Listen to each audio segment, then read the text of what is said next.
BNR gold and diamonds తరుగు తక్కువ బంగారం ఎక్కువ ఇప్పుడు మన వైజాగ్ లో.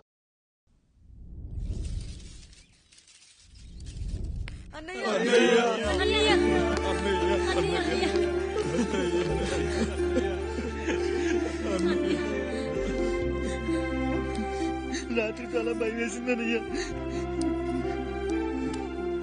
ఇప్పుడు మమ్మల్ని వదిలి వెళ్ళకన్నయ్యా. రాత్రే కదరా మనం అందరం కలిసి పడుకున్నాం. ఎప్పుడో రాత్రి చూసామన్నయ్యా. నిన్ను చూడకుండా ఒక్క అరగంట కూడా ఉండలేకపోతున్నా. నిన్ను చూసి చాలా రోజులైనట్టుంది అన్నయ్య. రాత్రంతా ఎక్కడికి వెళ్ళావన్నయ్యా? అసలు ఎక్కడికి వెళ్ళారండి? ఇంట్లో దోమలు కుడుతున్నాయని అలా పక్కనే ఉన్న గడ్డివాం దగ్గర పడుకున్నా. మన రత్తాల వాళ్ళ ఆయన ఊళ్ళో లేడంది. సరే అని తను తోడుగా తీసుకెళ్లా.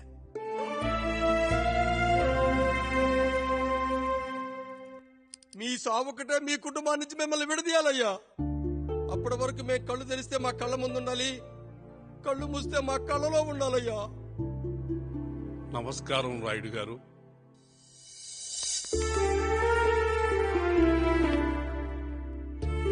నమస్తే. ఏం జడ్జి గారు ఎప్పుడొచ్చారు? ఇప్పుడే. రాయుడు గారు, మీ కుటుంబం గురించి వినడమే గాని ఇప్పుడే చూస్తున్నాను. ఒక్కసారి మీ కుటుంబ సభ్యుల్ని నాకు పరిచయం చేయండి రాయుడు గారు. వాళ్ళు నా తమ్ముళ్ళు. నమస్కారం. మొత్తం ముగ్గురా? కాదు, నలుగురు. వాడు వేరే షూట్ లో ఉన్నాడు. వీళ్ళు నా చెల్లెళ్ళు. నమస్కారం తల్లి. వీళ్ళు నా భార్యలు. నమస్కారం అమ్మా. వీళ్ళు నా బంధువులు. నమస్కారం. నా జీవితంలో ఎంతో ముఖ్యమైన, ఆ, ఇష్టమైన, ప్రాణమైన ఆ. మరో మనిషిని మీకు పరిచయం చేయాలి.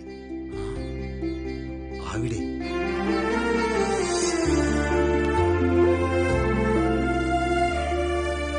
నమస్తే తల్లి. ఆవిడ మా పని మనిషి.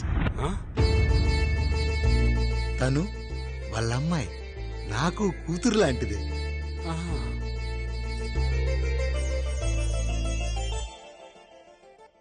ఆ ఫోటోలోని వ్యక్తి ఎవరమ్మా? మీ ఆయన?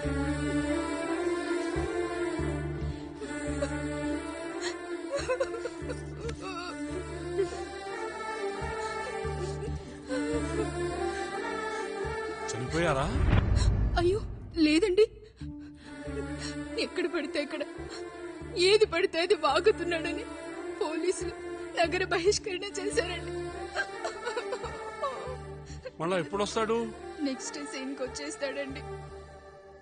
ఈ అనుబంధాలు, ఆప్యాయతలు చూసిన తర్వాత నాకు ఒక కోరిక కలుగుతుంది రాయుడు గారు.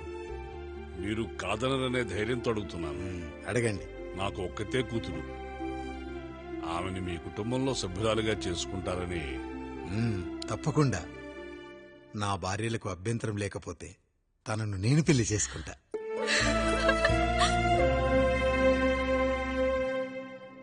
అయ్యో, మీరు పొరపాటుగా అర్థం చేసుకున్నారు. మీ పెద్ద తమ్ముడికి ఇచ్చి చేస్తారని.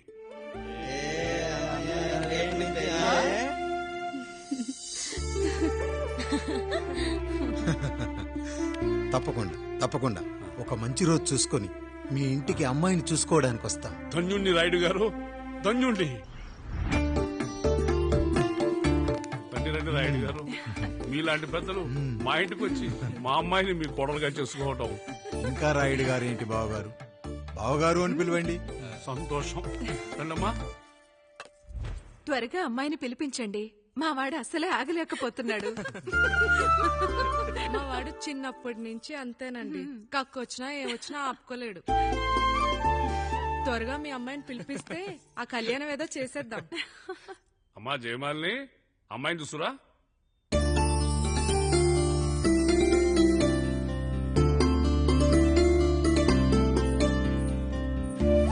కూర్చోమ్మా. నువ్వు కూడా అబ్బాయిని చూడమ్మా.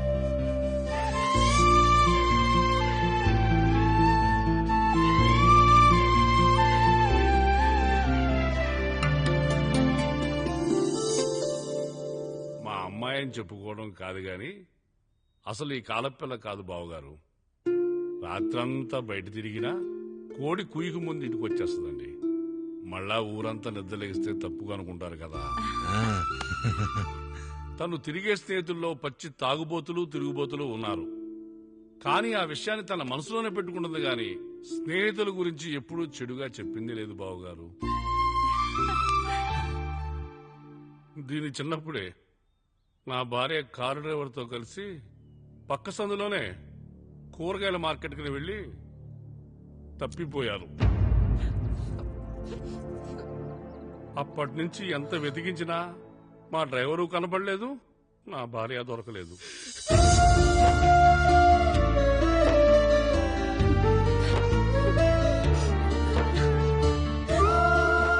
అమ్మ నాకు చాలా ప్రేమ పంచింది నాన్న, అది ఊరంతా పంచుతానంటుంది నా బిడ్డ. నేను కాదనలేదు. అలాంటి నా కూతురు ఇవాళ మీ కోడలవటం నిజంగా నా అదృష్టం బావగారు. ఈ రోజు నుంచి మీ అమ్మాయి మా ఇంటి బిడ్డ. అమ్మాయి నచ్చిందా బాబు? నచ్చిందా?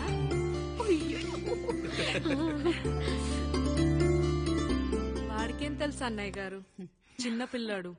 ఇప్పటికీ ఆకుని చెవులో పువ్వుని నోట్లో పెట్టుకొని తిరుగుతూ ఉంటాడు.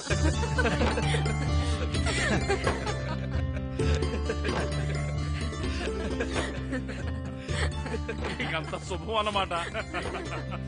ఇక తాంబూలవి మార్చుకుందాం. ఒక నిమిషం ఆగి, నేను చెప్పేది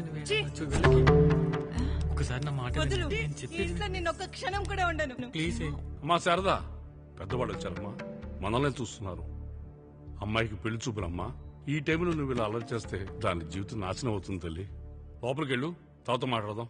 ఇక్కడ మీ కోడలు కాపురం కాలిపోతుంటే మీరు ఆ మంటల్లో మీ కూతురు పెళ్లికి కాఫీలు పెట్టిస్తున్నారా? ఈ ఇంట్లో నేను ఇంకొక క్షణం కూడా ఉండను. ఒక్క నిమిషం తల్లి, అసలు ఏం జరిగిందో నాకు చెప్పమ్మా. ఈయన మంచోడని 6 నెలల క్రితం నాకు పెళ్లి చేశారు. మొదట్లో బాగానే ఉన్నాడు, ఆ తర్వాత ఒక రోజు మందు కొట్టాడు.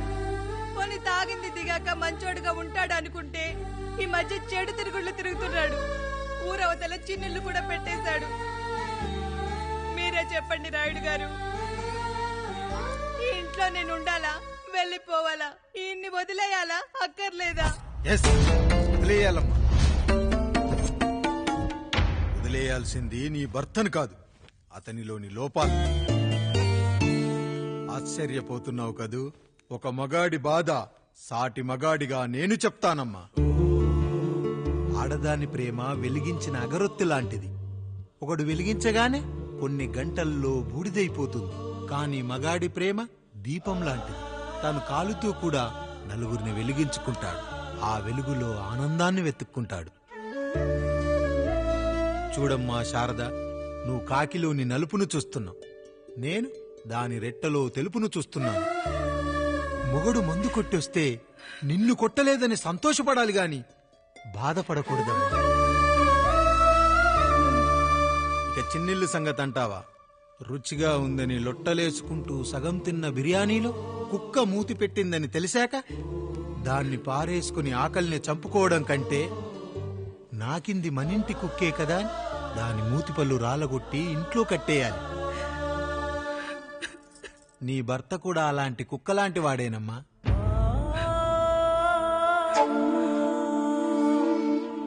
ఆడదానికి వయసొచ్చాక 3 ముళ్ళేసుకొని 90 ఏళ్ల జీవితం గురించి కలలు కంటుంది. అదే మగాడు 3 ముక్కలాడి 90 ml మందేయాలని కలలు కంటాడు. హౌస్ లోనికి హౌస్ కీపింగ్ కి తేడా తెలియని అమాయకపు జాతమ్మా మా మగజాతి. పండగ పూట తినే పాయసం రుచి గురించి మీకు తెలిసి ఉండొచ్చు. కానీ గరళం కంటే చేదుగా ఉన్న బ్రాందీని కక్కలేక మింగలేక తాగే ఆ బాధ ఒక్క మగాళ్లకు మాత్రమే తెలుస్తుంది. కష్టాల్లో ఓదార్చిన మందును సుఖాల్లో మర్చిపోకూడదని తాగడమే కాని మాకు మాత్రం తాగాలని ఆశుంటుందా తల్లి? చివరిగా ఒక్క మాట, కష్టాలు పొంగల్లో మిరియాల్లా మనకే వస్తాయి, కాని సంతోషాలు ఉప్మాలో జీడిపప్పులా పక్కనోడుతో ఉంటాయి. ఎదుటివాడి ఉప్మాలో కూడా పనికిరాని కరివేపాకుంటుందని సర్దుకుపోవడమే జీవితమమ్మా. రాయుడు గారు, నన్ను క్షమించండి. రాయుడు గారు, నన్ను క్షమించండి. నా తప్పు నేను తెలుసుకున్నాను. ఈ రోజు నా ఇద్దరి బిడ్డల జీవితాన్ని కాపాడారు రాయుడు గారు. ఈ శుభ కార్యక్రమాన్ని కూడా మీరే జరిపించండి. తప్పకుండా.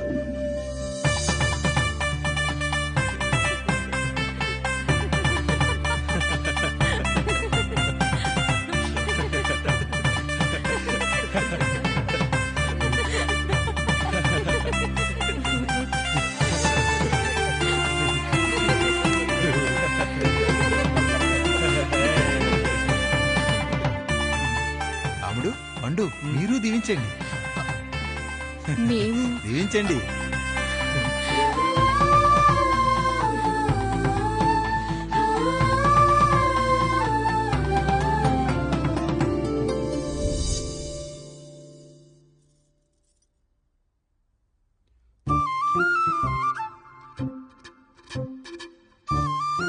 తింటారా?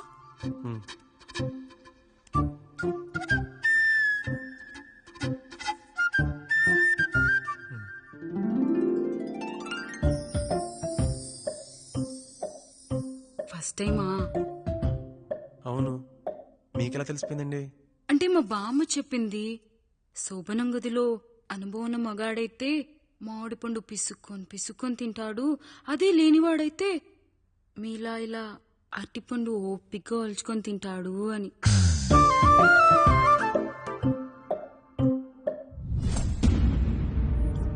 ఏంటవి? అవేంటో తెలీదా? ఫ్రెండ్స్ కి పెళ్ళని చెప్తే హ్యాపీ బర్త్డే అనుకుని బెలూన్స్ ఇచ్చారు. ఫీల్ అవుతారు కదా అని 4 అక్కడ కట్టాను.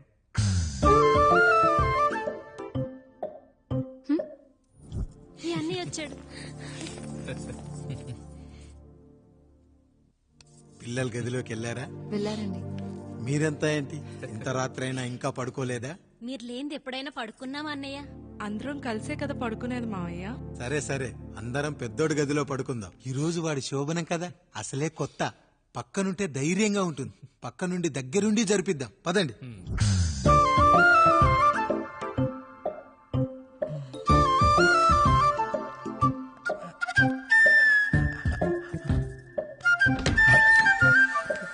కానివ్వండి రా, కానివ్వండి కానివ్వండి. మీరేంటి మావయ్య ఇక్కడ పడుకుంటున్నారు? అదేంటమ్మా పెద్దోడా, చెప్పలేదా? మేమంతా కలిసే పడుకుంటామమ్మా. నువ్వు మాతో పాటే. అవును భార్గవి. మీరు ఊరుకోండి. మీరు ఇక్కడ పడుకోవడం నాకు ఇష్టం లేదు మావయ్య.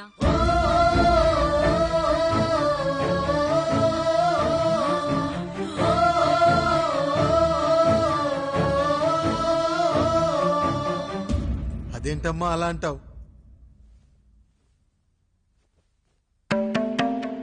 ఎన్నో చూశాం, ఎన్నో చేశాం. దుక్కి దున్ని కోత కోయకుండానే ఈ విత్తనాలన్నీ మొలకొచ్చాయంటావా తల్లి? అవన్నీ నాకు తెలియదు మావయ్య. మర్యాదగా బయటికి వెళ్ళండి.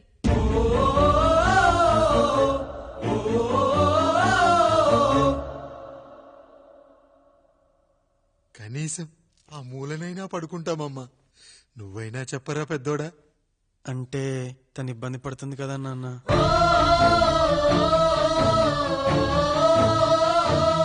నువ్వు కూడా ఏంట్రా? పిల్లలేదో ఆశపడుతున్నారమ్మా. ఒక్కసారి ఆలోచించమ్మా. మావయ్య మీరు బయటికి వెళ్తే మేము తలుపులేస్తాం.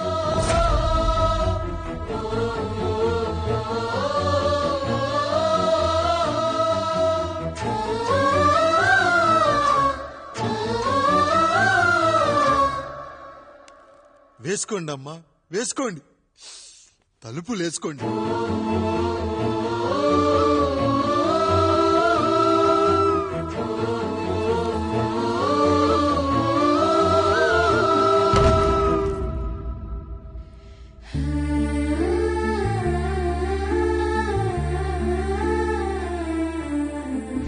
రాయుడు, బిడ్డలు జాగ్రత్త. ఈ రోజు నుంచి వీళ్ళంతా నీ తమ్ముళ్ళు చెల్లెళ్ళు కాదు, నీ బిడ్డలు.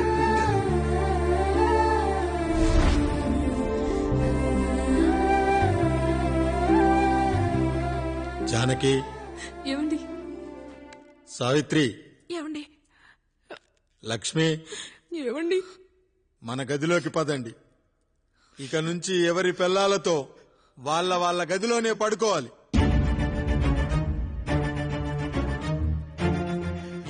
రోజు నుంచి ఈ వంశానికి రాస్తున్న కొత్త శాసనం. అయ్యా అలా అనకండి అయ్యా, మీరు లేకుండా మేము ఎప్పుడైనా విడిగా పడుకున్నాం. అంతా కలిసే కదయ్యా పంచుకున్నాం. వెళ్ళరా వెళ్ళు. నీకు భార్య ఉంది, నీకు పడగది ఉంది. వేసుకోండి రా, మీరు వేసుకోండి, తలుపులు వేసుకోండి. మీరు కూడా ఏంటండి పిల్లలేదు? నర్మయ్, చిన్న పిల్లల వాళ్ళని ఉయ్యాల్లో ఆడించేటప్పుడు పక్కనే ఈ నాన్న కావాలి, బడికెళ్ళేటప్పుడు పక్కనే ఈ నాన్న కావాలి, గుడికెళ్ళేటప్పుడు కూడా పక్కనే ఈ నాన్న కావాలి. కానీ శోభనం గదిలో మాత్రం పక్కనే ఉంటానంటే బరువయ్యాను జానకి, బరువయ్యాను.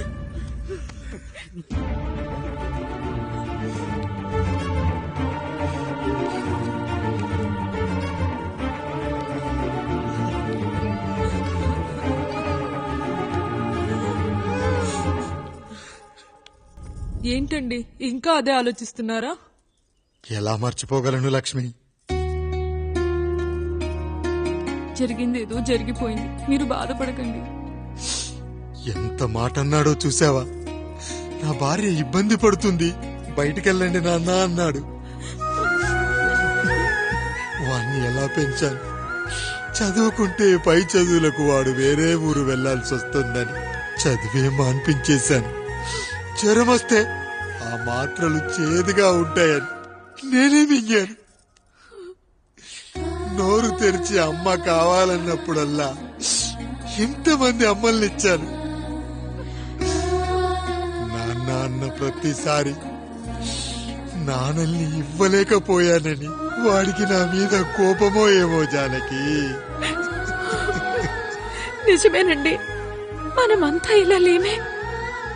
మన కుటుంబానికి దిష్టి తగిలింది.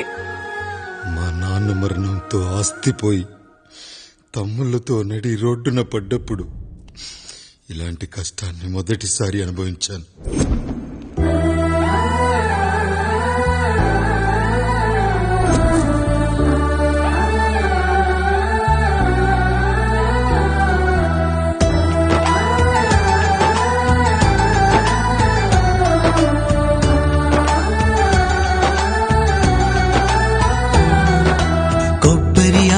కలగలిపే కొబ్బరి మట్ట కథ, రబ్బరు గాజుల చప్పుడులా కాదిది కట్టు కథ. జిగురే కలిగినదే మమతే అతికిన బంధం, కోవే కరగనిదే ఎప్పుడూ వెలిగే దీపం. చెమటైన సాంబారే కష్టాలలోన ప్రేమ గిన్నెలో. మన కుటుంబాన్ని విడదీసేది బ్రష్ అయినా సరే అది మనకొద్దురా. 5,000 లాంటి మనకు ఈ 4 బ్రష్లు అవసరమట్రా?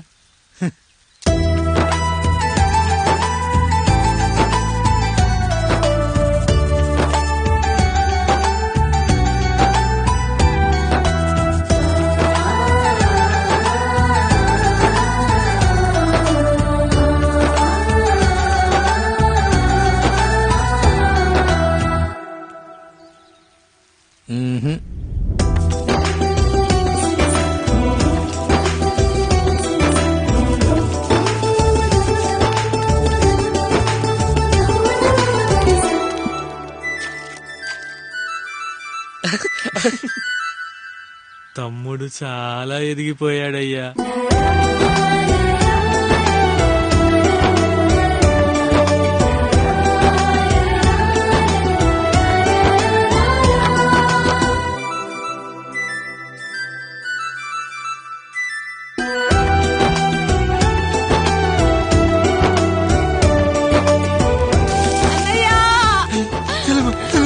అయ్యో ఈ పండుగ కాదు తల్లి, ఎంత మంచి.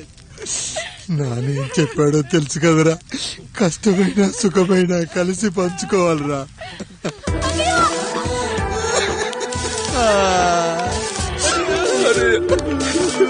అయ్యో మరి నువ్వు వాత పెట్టుకోవా అన్నయ్య? మీ బాధ నా బాధ కాదట్రా. అమ్మా అమ్మా అమ్మా అమ్మా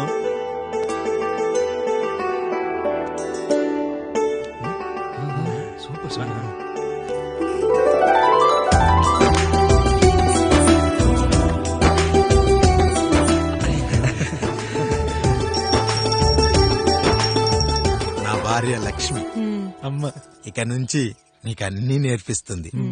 ఏరా చెల్లెళ్ళు అడిగితే అమ్మనిచ్చాను, తమ్ముళ్ళు అడిగితే ఇవ్వలేనా? జానకి వీళ్ళు నా తమ్ముళ్ళు, ఇక నుంచి మన బిడ్డలు. మమ్మీ ఆ అమలాపురం, ఈ ఇచ్చాపురం, ఊహాపురం. నమస్కారం. పిల్లలు బడికొస్తారంట మాస్టారు. బాగా చదవండి, పై చదువులకి పక్కూరు వెళ్ళాలి. ఏ ఈవులో చదువుకోకూడదా? మన ఊర్లో కాలేజీ లేదు కదయ్యా. ఏరా నన్ను వదిలి కాలేజీకి వెళ్తారా? నేను చదువుకుంది చాలదా? నా చదువులు మీ చదువులు కావా? మా కుటుంబాన్ని, మా అన్నదమ్ముల్ని విడదీసే ఈ చదువులు మాకొద్దు మాస్టారు, వద్దు. గోడలకు పిడకై తెగ బిగువై మురిసే బంధం, మేడలకు తడికై దూరంగా ఉండదులే. గేదెలకు పాకై గూడల్లే నిలిచే చందం, కాకులకు ఈకై ఊరిక నేరాలదులే.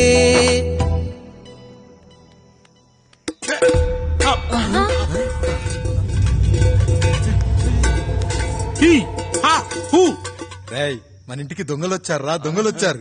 దోచుకోండి రా, దోచుకోండి. మీరెందుకు వచ్చారా? చీపురెందుకు మావయ్య, ఈ కత్తి తీసుకోండి. ఏమయ్యా మా ఇంటికి రావా? మా ఇంటికి ఎప్పుడొస్తావు?